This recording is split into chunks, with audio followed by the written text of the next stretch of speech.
Hi, my name's Leslie, and I'm going to show you how to make a pleating jig that I use when I make my face masks. And I just dropped my paper, so let's put that back in. And I use freezer paper. And freezer paper comes 18 inches wide. And I'm going to cut it to make it 11 inches long. And then I'm going to cut it this way.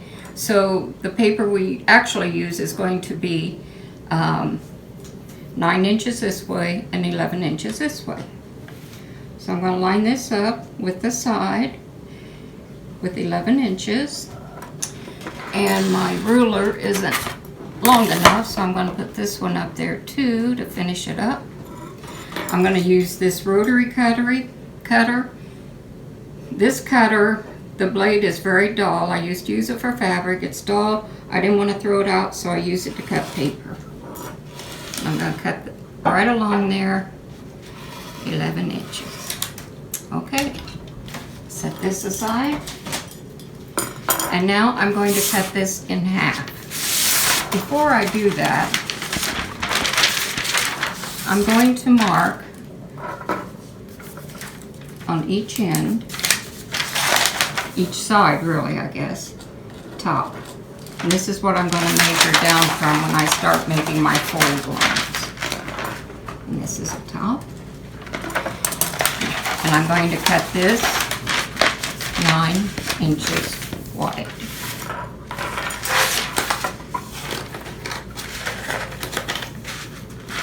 Okay. So we have 1, 2, 3, 4, 5, 6, 7, 8, 9. So I want that line to line right up against the side of there. I'm going to use my rotary cutter. And there we are. Now I can set this ruler aside. I don't need that bigger one. And I'm going to start marking my fold lines using this ruler. You need to remember two numbers, 1 1/2 and 5/8.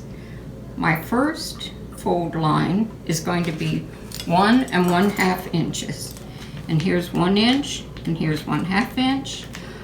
This is the straightest edge of my paper, and I'm going to mark a line. I'm using a friction pen. They're made by Pilot. You can get them at sewing stores.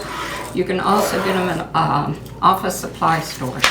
What I like about them is when you put the iron to them, the lines disappear. Then you don't have to worry about ink getting on your fabric. My next line is going to be 5/8.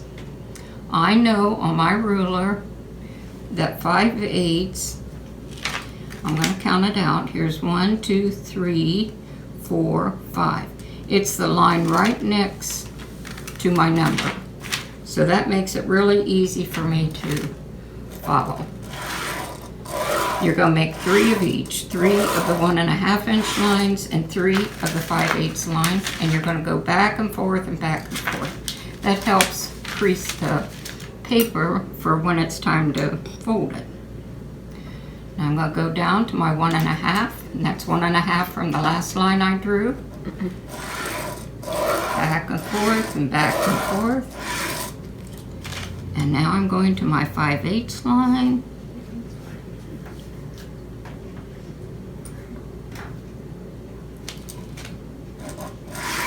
Back and forth and back and forth. Now I'm going to 1 1/2.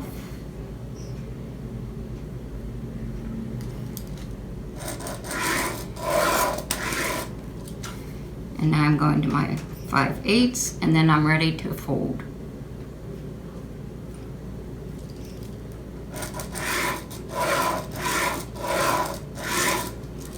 Okay.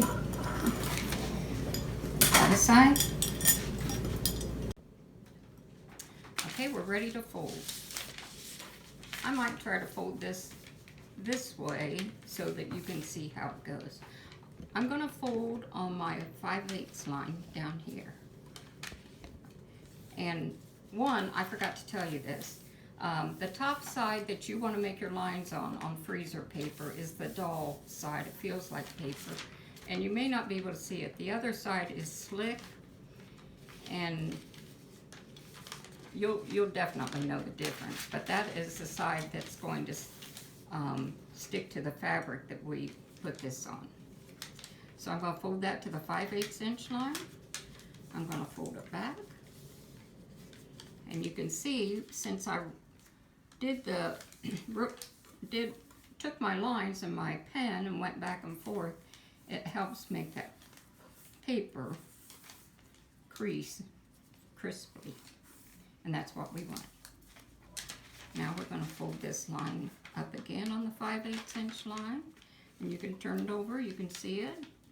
Just push it down, use your finger, fold it back, use your finger, another crisp pleat fold. Then we're going to go do our third one. We're going to fold on the 5/8 inch line. We're going to fold back on the 1.5 inch line. Use your finger.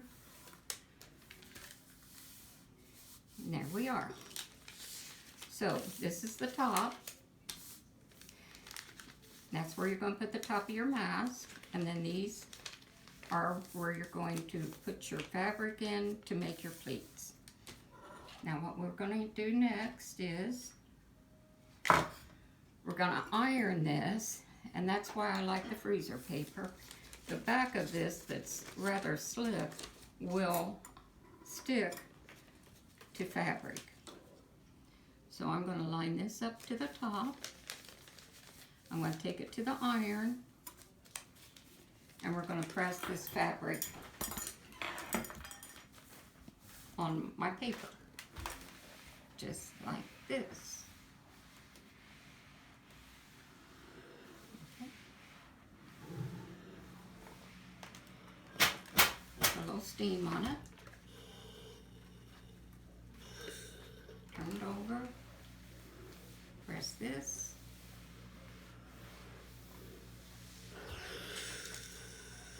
And now we're going to trim this up.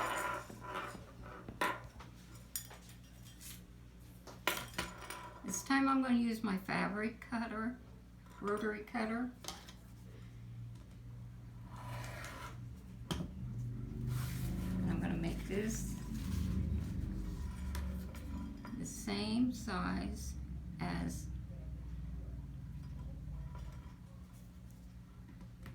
my template.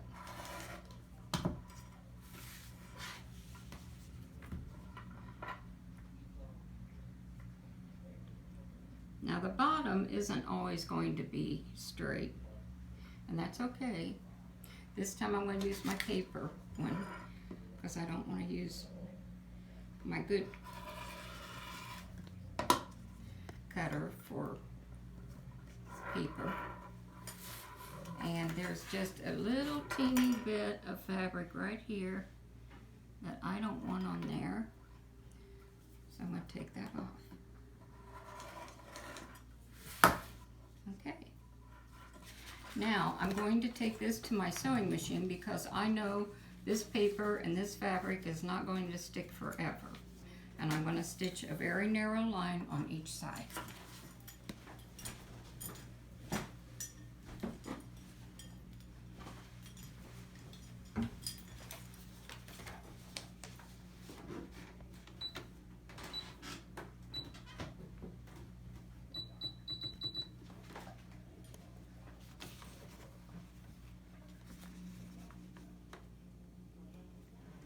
Now when I sew, I like to use a piece of fabric to start my sewing. I'm going to let it go.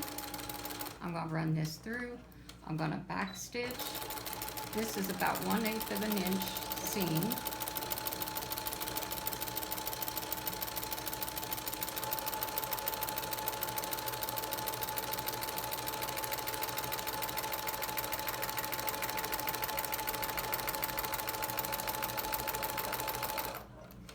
And these pieces of fabric that I use to start and stop, let me back stitch this, are just little scraps that I have left over that I didn't want to throw out.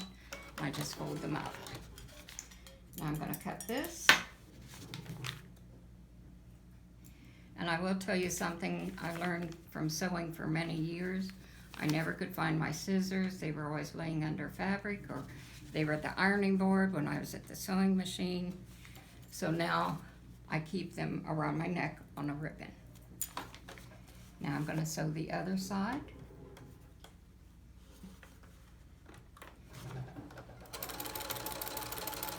I'm going to back stitch.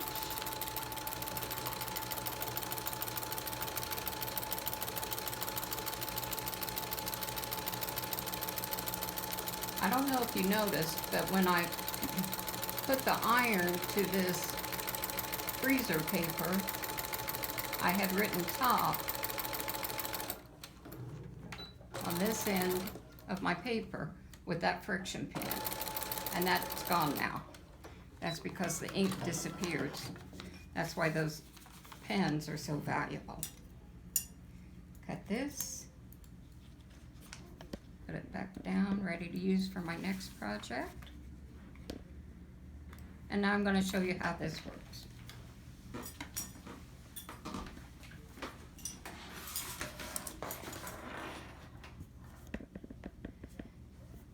I'm going to pretend this is my mask. This is a mask I haven't made yet, so it's just the fabric I've cut. I'm going to use some little clips. I usually put 3 across, 1 on each side, and 1 in the middle. And then this is the first pleat fold. I'm going to lift it up. I'm going to put my fabric in there. I'm going to lay it down. I'm going to lift up my second pleat fold. I'm going to put my fabric in there. I'm going to lay it down. And then I'm going to put my third one up.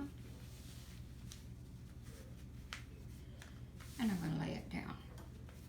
See how easy that is? Now your pleats are consistent. And I'm going to say I was pleat challenged. I had to throw away a few masks because the pleats looked so awful. So this has helped me greatly. It saved me a lot of time, a lot of frustration, and a big headache. Okay, so I'm going to take this off, and here I'm ready to sew. Now I hope this video has helped everyone, and if it has, I'd appreciate a comment. If you have any questions, I'd be happy to answer them. And I do appreciate everybody that is making masks to keep people safe. Take care.